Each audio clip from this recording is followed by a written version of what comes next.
민수기 12장 1절 말씀부터 16절까지 보시겠습니다. 민수기 12장 1절로 16절까지 한 절씩 교독으로 읽겠습니다. 모세가 구스 여자를 취하였더니 그 구스 여자를 취하였으므로 미리암과 아론이 모세를 비방하니라. 그들이 이르되 여호와께서 모세와만 말씀하셨느냐 우리와도 말씀하지 아니하셨느냐 하매 여호와께서 이 말을 들으셨도다. 이 사람 모세는 온유함의 지면의 모든 사람보다 더하더라. 여호와께서 갑자기 모세와 아론과 미리암에게 이르시되 너희 세 사람은 회막으로 나아오라 하시니 그 세 사람이 나아가매 여호와께서 구름 기둥 가운데로부터 강림하사 장막문에 서시고 아론과 미리암을 부르시는지라. 그 두 사람이 나아가매 이르시되 내 말을 들으라. 너희 중에 선지자가 있으면 나 여호와가 환상으로 나를 그에게 알리기도 하고 꿈으로 그와 말하기도 하거니와 내 종 모세와는 그렇지 아니하니 그는 내 온 집에 충성함이라. 그와는 내가 대면하여 명백히 말하고 은밀한 말로 하지 아니하며 그는 또 여호와의 형상을 보거늘 너희가 어찌하여 내 종 모세 비방하기를 두려워하지 아니하느냐. 여호와께서 그들을 향하여 진노하시고 떠나심에 구름이 장막 위에서 떠나갔고 미리암은 나병에 걸려 눈과 같더라. 아론이 미리암을 본즉 나병에 걸렸는지라. 아론이 이에 모세에게 이르되 슬프도다 내 주여 우리가 어리석은 일을 하여 죄를 지었으나 청하건대 그 벌을 우리에게 돌리지 마소서. 그가 살이 반이나 썩어 모태로부터 죽어서 나 혼자 같이 되지 않게 하소서. 모세가 여호와께 부르짖어 이르되 하나님이 원하건대 그를 고쳐 주옵소서. 여호와께서 모세에게 이르시되 그의 아버지가 그의 얼굴에 침을 뱉었을지라도 그가 이랫동안 부끄러워하지 않겠느냐. 그런즉 그를 진영 밖에 이랫동안 가두고 그 후에 들어오게 할지니라 하시니 이에 미리암이 진영 밖에 이레 동안 갇혀 있었고 백성은 그를 다시 들어오게 하기까지 행진하지 아니하다가 그 후에 백성이 하세롯을 떠나 바란 광야에 진을 치니라. 아멘. 오늘 말씀을 제목을 모세를 탄압하는 미리암과 아론이라고 말씀을 정했는데요. 여러분 사람이 살아가는 그 모습은 시대를 막론하고 또 그 나라가 됐든 어디가 됐든지 간에 사람 사는 모습은 다 똑같다라고 하는 것을 알 수가 있습니다. 우리나라도 이제 탄핵과 관련해서 한번 탄핵을 시도했다가 실패했고 그 다음에는 이제 탄핵에 성공을 해서 대통령이 바뀌었습니다. 여러분 탄핵이라고 하는 것은 네가 하는 일들이 잘못됐으니까 너 내려와라. 내가 대신하겠다라고 하는 의미가 탄핵이 갖는 의미가 될 것입니다. 그런데 우리 시대의 이야기만이 아니라 성경에도 그와 같은 이야기가 오늘 본문의 내용이기도 합니다. 모세가 구스 여인을 취한 일로 인해서 모세의 누나와 형이 되는 미리암과 아론이 모세를 비방합니다. 그런데 이 비방은 단순한 불평을 넘어서서 너만 하나님의 종이냐 하면서 이제 모세의 지도권을 거론한다라고 하는 것은 모세를 제치고 그 자리에 앉겠다라고 하는 의미입니다. 민수기 12장에서 성경이 왜 이야기를 기록하고 있는지를 우리는 생각해야 됩니다. 어제 말씀드린 대로 민수기 13장과 14장은 가데스 바네아의 정탐 사건을 다루게 됩니다. 하나님의 뜻을 거역하고 못 돌아간다고 불평하는 일들, 다시 애굽으로 돌아가겠다. 그렇게 된 원인을 이제 가르쳐 주기 위함인 거죠. 모세가 구스 여인을 취한 그 이유가 무엇인지는 성경은 밝히지 않고 있습니다. 모세 아내 십보라가 죽은 뒤에 이방 여인을 취한 것인지 아니면 살아있는데 첩으로 취한 것인지 또 어떤 신학자는 이 구스 여인이라고 하는 이 표현을 물론 미디안 여인이기도 하지만 그것을 이렇게 원문으로 통해 가지고 이렇게 같은 여인으로 이렇게 이야기도 하는데, 그러니까 이 오래전의 일들을 가지고 그것을 거론해서 모세를 탄핵하고 자신들이 그 자리에 앉겠다라고 하는 의미로도 해석을 하기도 합니다. 근데 중요한 것은 하나님께서 이 부분에 대해서 또 성경에서는 이런 부분에 대해서 더 이상의 그 이유를 내용을 언급하지 않고 있다라고 하는 것입니다. 이런 민수기 12장에서 오늘 이 본문의 사건을 다루고 있는 가장 중요한 목적은 인간의 죄성을 드러내기 위함입니다. 그러니까 구스 여인을 취한 일로 인해서 자기 욕망을 드러내면서 모세의 지도권을 넘보는 그런 일들을 지적하는 거죠. 다시 말하자면 내 안에 있는 들보를 보지 못하고 남의 티끌을 이용해서 그를 끌어내리고 그 자리에 앉겠다라고 하는 자기 욕망. 어제 말씀과도 연결되어진다면 그런 거죠. 하나님의 영이 임하여서 믿음의 동역자로서 장로들이 70명이 세워졌을 때에 그럼 그렇게 얘기하는 거예요. 똑같이 하나님의 영을 받았으니까 너만 지도자냐? 우리도 지도자다. 이렇게 되면 그 조직과 그 공동체의 권위가 무너지게 되는 거죠. 그래서 오늘 이제 그 사건을 다루게 되는데, 미리암과 아론이 모세에게 너만 하나님의 말씀을 듣고 너만 하나님의 종이냐라고 이렇게 따지게 되는 것은 근거가 있기 때문에 그런 거죠. 어떤 근거냐? 첫째는 세상적인 의미에서 본다면 미리암과 아론은 모세보다도 연장자입니다. 누나이고요, 모세의 형이기도 합니다. 또한 이들은 특별한 직책을 가지고 있습니다. 아론은 대제사장이었고 미리암은 출애굽기 15장 20절에서 밝히고 있는데 아론의 누이 선지자 미리암이라고 가르쳐주고 있습니다.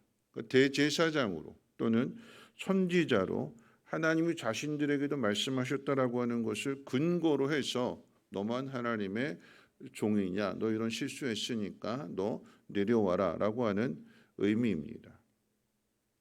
여러분, 이 사건이 우리에게 가르쳐주는 교훈이 무엇인지에 대해서 오늘 두 가지를 한번 생각해 볼 것인데, 첫 번째로 하나님께서 이 세 사람을 불러놓고 말씀하실 때에 그 모세를 이제 편들어 주시는데, 뭐라고 편들어 주시는가 할 때 성경은 우리 3절 말씀 같이 한번 읽어볼까요? 3절 말씀 함께 읽겠습니다. 3절 말씀 시작. 이 사람 모세는 온유함이 모든 사람보다 더하더라. 왜 갑자기 뜬금없이 모세의 온유함에 대해서 이야기하는 걸까요?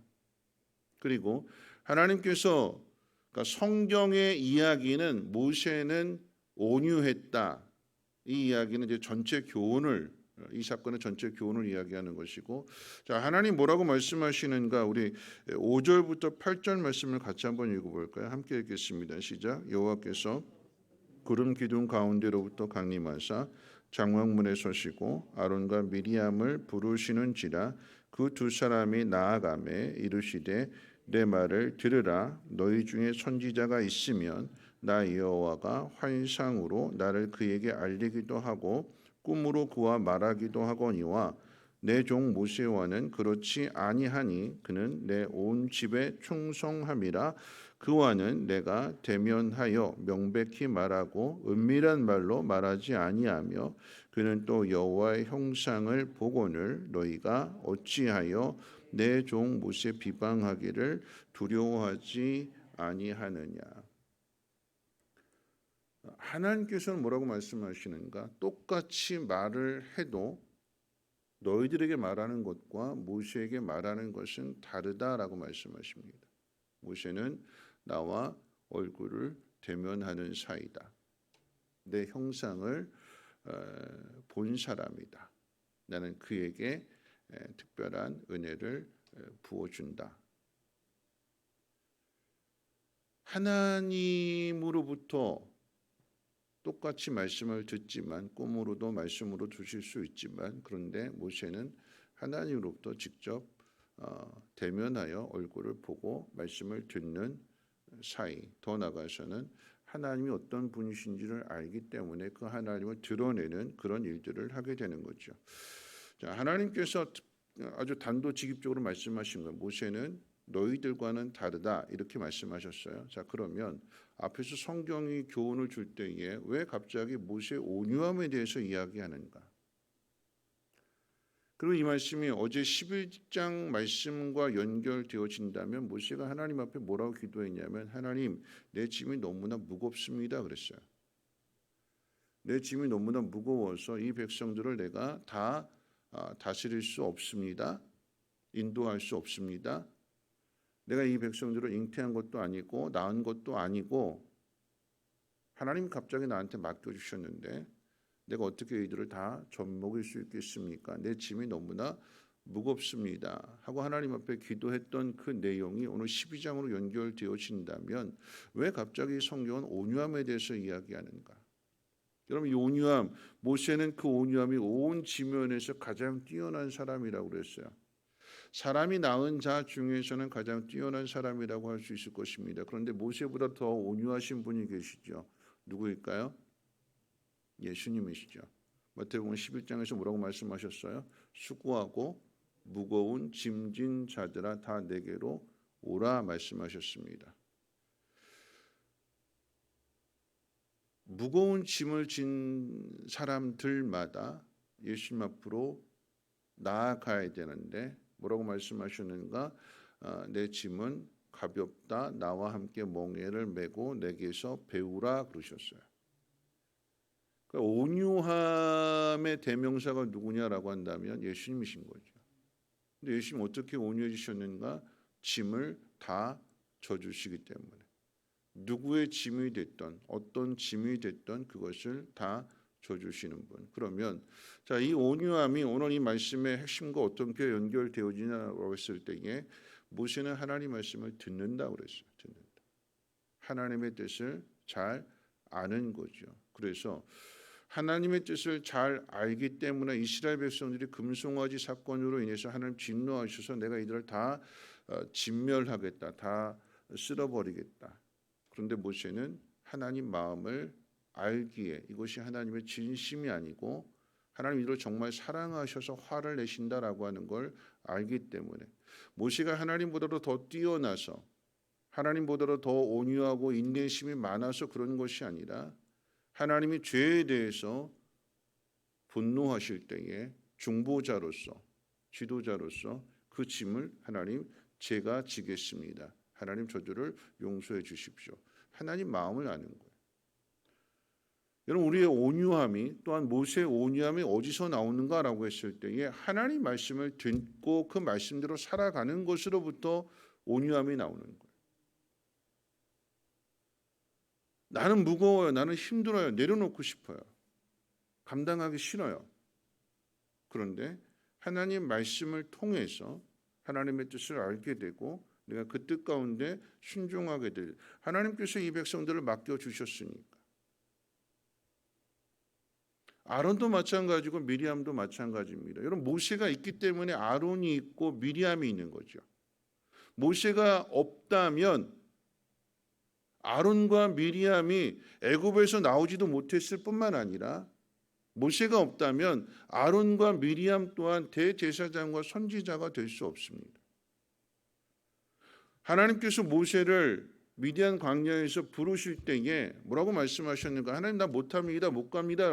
그랬을 때 입술이 뻣뻣하고 둔해서 못합니다. 그럴 때 하나님께서 뭐라고 말씀하시는가? 아론을 너의 대언자로 세웠다. 너는 아론 앞에서 하나님이 될 거다. 아론이 대제사장의 직분을 갖는 이유는 하나님께서 모세에게 말씀을 주셨기 때문에 그 말씀을 아론이 모세를 대신하여 바로 왕에게 또는 백성들에게 전하는 역할들. 그래서 그 직분이 있는 거예요. 근데 모세가 잘못한 일을 가지고 이 작은 일, 하나님께서 이 일에 대해서 모세를 책망하시고 모세에게 벌 주셨다라고 하는 내용이 아니에요. 오늘 이 민수기 12장의 사건은 우리의 죄성을 드러내는 데 목적이 있기 때문에 모세의 죄가 아닌 모세의 죄보다도 더 큰 아론과 미리암의 죄를 지금 이야기하는 거예요. 뭐라고 이야기할까요? 모세 이 꼬투리를 잡았을 때 뭐라고 이야기했냐면 모세 너만 하나님의 종이냐?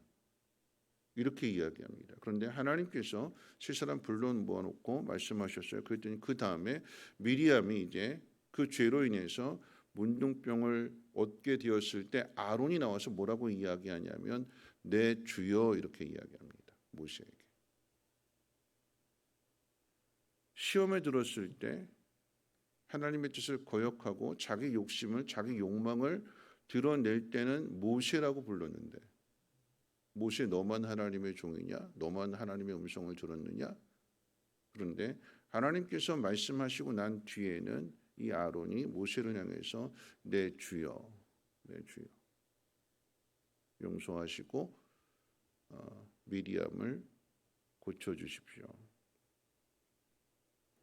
이건 우리의 죄성을 드러내는 거예요. 여러분 이 죄가 단순히 모세와 이스라엘 백성들과의 관계만에서 나타나는 죄가 아닌 거죠. 여러분 이 죄가 또 누구를 통해서 나타나게 되는가? 여러분 예수님을 통해서 나타나는 거잖아요. 여러분 인간이라고 하는 이 본성이 인간의 본성이 결국은 모세를 원망하고 모세를 거역하는 일들이긴 하지만 결국 그 화살이 어디로 가게 되는가? 하나님께로 가는 거예요. 하나님이 그 아들을 이 땅에 보내주셨을 때에 예수님을 향해서 네가 하나님의 아들이냐 참남한 말을 한다 그러면서 그 아들을 십자가에 못 박기까지 하는 것이 우리 죄성입니다. 결국 이 죄는 누구를 향하는가?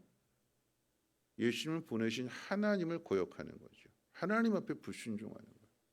여러분 죄는 똑같은 거예요. 아담과 하와가 하나님의 뜻을 거역하고 선악과를 먹어서 하나님과 같아지려고 하는 하나님 없이도 살아가겠다라고 하는 내가 하나님처럼 살겠다라고 하는 그 죄가 모세와 이스라엘 백성들 관계 속에서 나타나게 되는 것이고 예수님과 백성들과의 관계 속에서 나타나게 되는 것이고 결국은 이 죄가 하나님을 향하게 되는 하나님의 뜻을 거역하는 우리 죄도 마찬가지입니다. 결국은 누군가를 원망하고 누군가를 비방하고 누군가를 정죄하고 누군가를 끌어내리고 하는 이 가장 중요한 것은 하나님의 뜻이 어디에 있는가를 분별하지 않고 사람과 사람과의 관계 속에서 그래도 내가 형인데 그래도 내가 누나인데 너나 나나 별 것 없고 넌 이런 허물을 가지고 있고 가족들이기 때문에 그 허물을 더 잘 알잖아요. 그러니까 그 권위를 인정하고 싶지 않은 수만 가지의 이유를 들어서 결국은 너 내려와라. 내가 그 자리에 올라가겠다. 내가 하겠다. 그게 우리의 죄성입니다. 여러분 여기에 대해서 말씀 마칠 텐데요. 이 사건에 대해서 하나님 우리에게 뭐라고 가르쳐 주시는가? 모세는 온유하다. 여러분 그 온유함이라고 하는 것은 겸손함입니다. 겸손함. 자기 자신을 낮추는 부드럽고 따뜻한 그런 모습, 그런 이미지 그렇게 떠올리게 되는데 성경이 말하는 온유함이라고 하는 것은 겸손입니다. 자기 자신을 낮추는 것. 그런데 이 자기 자신을 낮추는 건 어떻게 할 수 있는가? 인간의 본성으로는 할 수 없는 거예요. 타락한 본성 가지고는 할 수 없는 거예요. 자꾸 인간은 자꾸 높아지려고 하거든요. 이 온유함이 어떻게 만들어지는가? 하나님 말씀 앞에 순종을 통해서 하나님 말씀을 듣는 일을 통해서. 그런데 우리는 다 인간이기 때문에 실수도 많고 잘못도 많이 하고 하나님 앞에 죄를 많이 짓지요. 그 일에 대해서 오늘 이 사건이 미리암이 우리에게 가르쳐주는 교훈은 무엇이냐면 미리암이 문둥병에 걸렸어요. 앞선 11장의 내용은 원망하고 불평했던 주동자들을 하나님께서 진노하셔서 장사 지냈다라고 하는 것은 하나님께서 그 생명을 거두어 가셨다라고 하는 거예요. 그런데 미리암에게는 하나님께서 은혜를 베풀어 주십니다.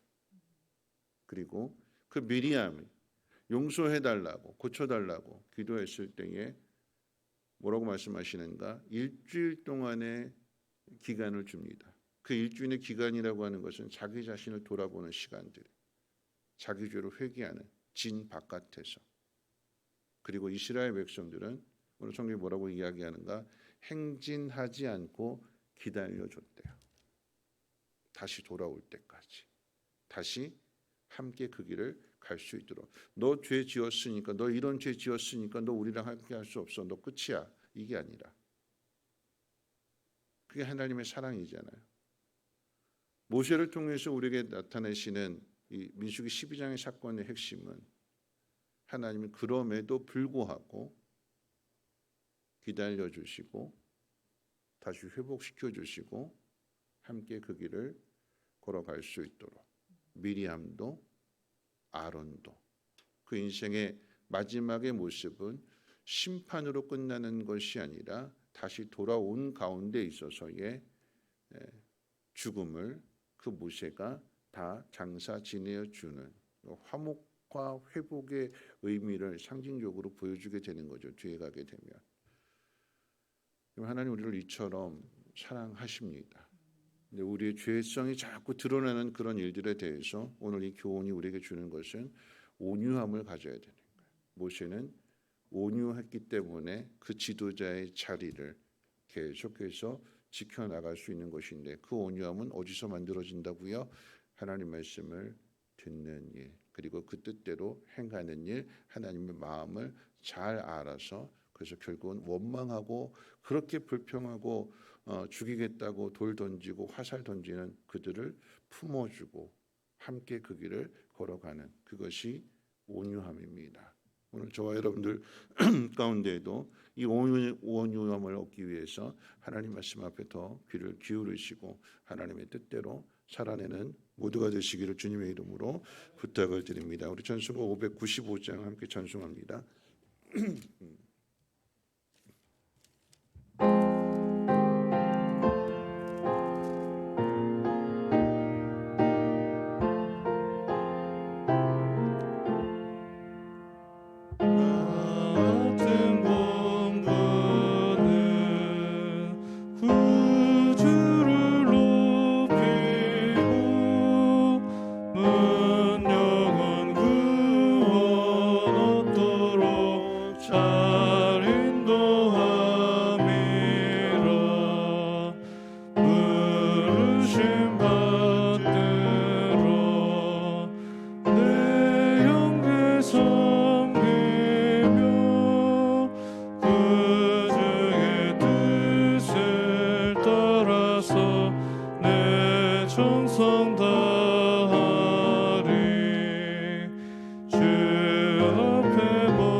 말씀 생각하면서 함께 기도하실 텐데요.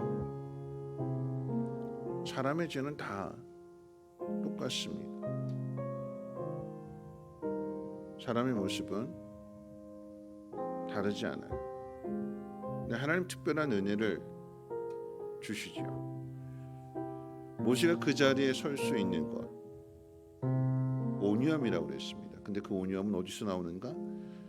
하나님 말씀을 잘 듣고 그 뜻대로 순종하게 될 때에 이스라엘 백성들은 계속해서 거역하고 불순종하고 하나님에게 등을 돌리지만 모세는 항상 하나님 편에 서서 하나님의 뜻을 알기에 이스라엘 백성들을 계속해서 품는 것입니다. 그게 하나님의 뜻인지 아니까. 그럴 때에 모세의 겸손함과 온유함이 만들어지게 되는 거죠. 짐이 없어서가 아니라 예수님 뭐라고 말씀하셨는가? 수고하고 무거운 짐진 자들아 다 내게로 와라. 내게서 배우라. 예수님 말씀에 귀를 기울이고 배우게 될 때에 우리의 온유함이 만들어지게 되는 것이고 온유함을 갖추게 될 때에 하나님은 그를 높은 자리에서 백성들을 이끌어가는 지도자가 되게 하실 것입니다. 오늘 이 말씀 생각하면서 하나님, 내가 더 온유해지기를 원합니다. 더 겸손해지기를 원합니다. 하나님 말씀 앞에 나 자신을 잘 바라보게 하시고 잘 다듬어 갈 수 있는 성숙한 믿음의 사람 되게 해달라고 함께 통성으로 하나님 앞에 기도합니다. 거룩하신 하나님 감사합니다. 오늘 하나님 말씀을 듣습니다.